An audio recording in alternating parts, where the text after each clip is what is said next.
Hi, I'm Peter Lamb. I'm a registered dietitian with a background in dysphagia and mealtime management. I'm here today to talk to you more about dysphagia and what you can do to help your patients or residents improve their quality of life and mealtime management. So what is dysphagia? Well, from the Greek roots of the word dys and phagia, it simply means difficulty eating. So dysphagia often is caused by other medical conditions that can impair the structure, the strength, and coordination of the muscles that we use for eating and swallowing. Often we find these in people who may have suffered a stroke or progressive neurological disease such as Parkinson's, Alzheimer's, and probably other medical conditions that you may be familiar with. The signs and symptoms of dysphagia can include somebody regularly coughing or clearing their throat during or after a meal. Sometimes they can actually pocket food in their mouth, and there's significant amounts of residue left in the oral cavity after they swallow. On other occasions, you may see food trickle out of their mouth and they lose food or liquid when they're trying to eat or drink. Some people have difficulty chewing and moving the food around in their mouth, and others have difficulty actually holding the food or liquid in their mouth and initiating a swallow.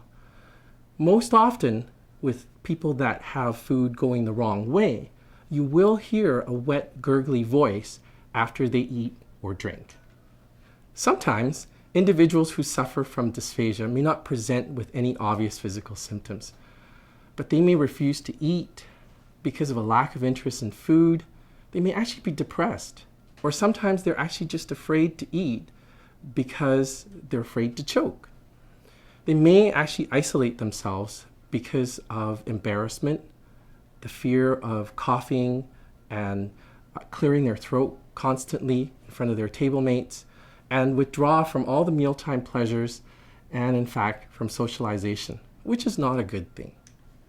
Dysphagia can affect up to 40% of patients in hospitals, and up to 60% of elderly who are living in care facilities.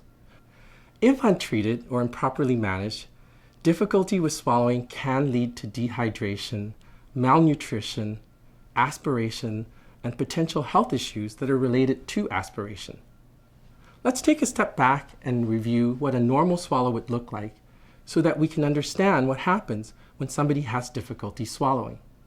Typically, you and I swallow between 8 to 10 times per minute.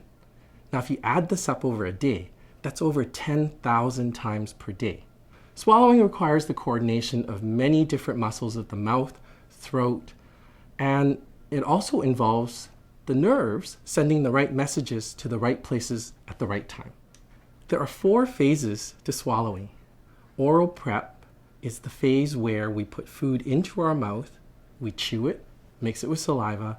It's also the most pleasurable part of eating because this is where we get to taste and savor food. The oral phase of the swallow is when we gather the food up with our tongue and get it ready to be propelled to the back of our throat.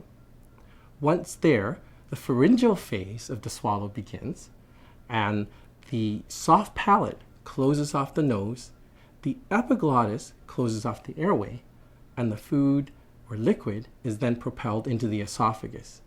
When it gets to the esophagus, a series of muscles then propel the food towards the stomach. For those of us with no swallowing impairments, we can often take this process for granted. When someone has dysphagia, sometimes the food, fluid, or even their own saliva can go into the lungs instead of into their stomach. This event is called aspiration. Aspiration can occur before, during, or after the swallow, depending on the cause and type of the dysphagia that the individual has. Aspiration, if it happens chronically, can lead to the development of aspiration pneumonia, but not all aspiration events result in pneumonia.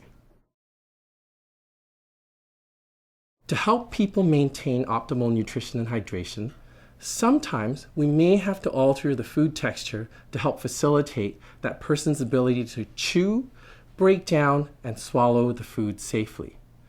To prevent thin liquids from being aspirated into the lungs, because thin liquids can disperse quickly in the mouth and in the throat, we can thicken it up to help slow down the flow and allow for more control. Now, we do need to be aware that not everybody with dysphagia will need or benefit from the use of thickened liquids. In Canada, we thicken liquids to 3 consistencies: nectar, honey, and pudding. Dysphagia is very common in all care settings, but especially in long-term care. Individuals living in long-term care tend to be more frail, more dependent for care, and they tend to be at higher risk for developing health issues associated with dysphagia. Dysphagia assessment and management requires a team approach. Ensuring the proper management and care, which includes providing appropriate consistency of foods and liquids, is important from both a safety and a quality of life perspective. Thank you for taking the time to watch this video, and we hope that the information shared with you will help you to provide quality care.